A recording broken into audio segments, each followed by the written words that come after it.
Good Monday morning to you. I'm Brian Jackson here actually in studio and not from my living room for the first time since March. This morning we're featuring a local practice in our We're Open Tallahassee series that can help you breathe better and relax during this pandemic.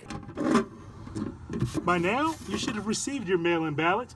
But what happens next? Senator Kelly Loeffler is facing Democratic challenger Raphael Warnock in that election, but she's in quarantine this morning after testing positive for COVID-19 on Friday. Behind the back, behind the back. That's a lot to remember now. Nah, you got it. A, between the legs, behind the back, behind the back. Right. Around the head. There you go. An extra $5,000 is something that every small business company could use. But you know what? That's not actually the best part about this program, because there's also a scholarship portion where Sarah will learn how to further her business. Students do not have a face mask. One will be provided for them. There will also be hand sanitizer on each bus as well. Now, so we're making our way on this bus. What Leon County is planning is for every other seat to have a student. So they want one student sitting as far to the right side as they can, and they want another student sitting on the opposite seat all the way as far to the left as they can as well. And this is one of the pictures just into our newsroom. This is damage of a small plane from the Tallahassee International Airport. I'm going to read you a tweet from Mayor John Daly where he says, "Our airport has been impacted by a possible tornado. We are assessing the damage and monitoring the weather. At this time, we can confirm damage to one small plane and one hangar, which you can see on your screen right there. We have no reported injuries at the airport and are continuing to assess impacts throughout the city."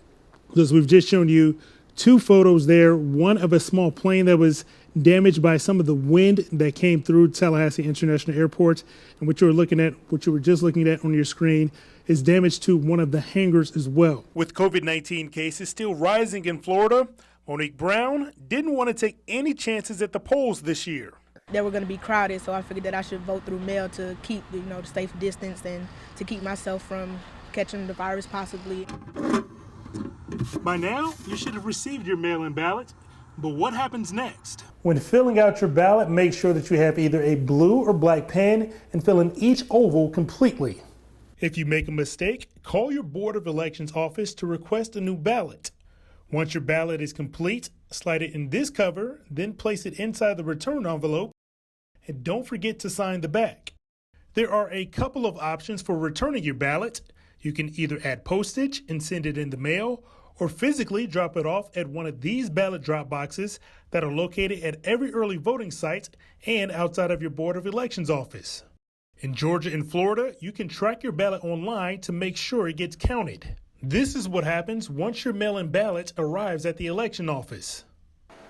The next step is they go through this machine here, and that really takes a picture of the back of the envelope where people sign, and it scans the barcode and matches that with the voter record, and that way our staff, who are trained for signature recognition and verification, can see a side-by-side image of the envelope with the signature and what we have on our records. If there does end up being an issue with your ballot, perhaps the back wasn't signed or that signature wasn't recognized, then it lands here in front of the canvassing board. If there's a problem reading the ballot, sometimes the ballot gets damaged in the mail. If maybe somebody marked something and it's hard to tell if that's what the voter intent is. They'll send it to us and we make those last calls. Your mail-in ballot must be received by 7 p.m. on Election Day, November the 3rd. Reporting in Tallahassee, Brian Jackson, ABC 27. They got to go. By any means necessary, they have to go. Christique Henry is one of several volunteers who woke up bright and early to help send off the students from Hartsfield Elementary. They got a big breakfast with pancakes and orange juice, and it's just one of the ways the community made all of this happen. It's beyond words how this is going to transform their life and what they're going to see when they're there and what they're going to experience. You can't ask for anything more. Students all packed and ready to go, and their parents loving every moment. The group then took a moment to reflect on how they made it this far. Moving like the rise and fall of wind. New York, here we come. The chorus earned an invite to Carnegie Hall by submitting a blind audition.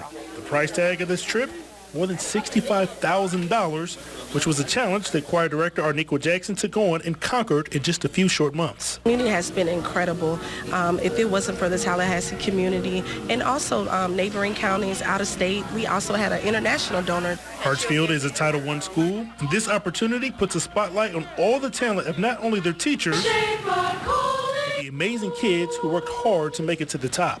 So for these kids to leave the city of Tallahassee and go to the Big Apple, it is tremendous. And not just go to the Big Apple, they're actually going to be featured on the world stage, Carnegie Hall.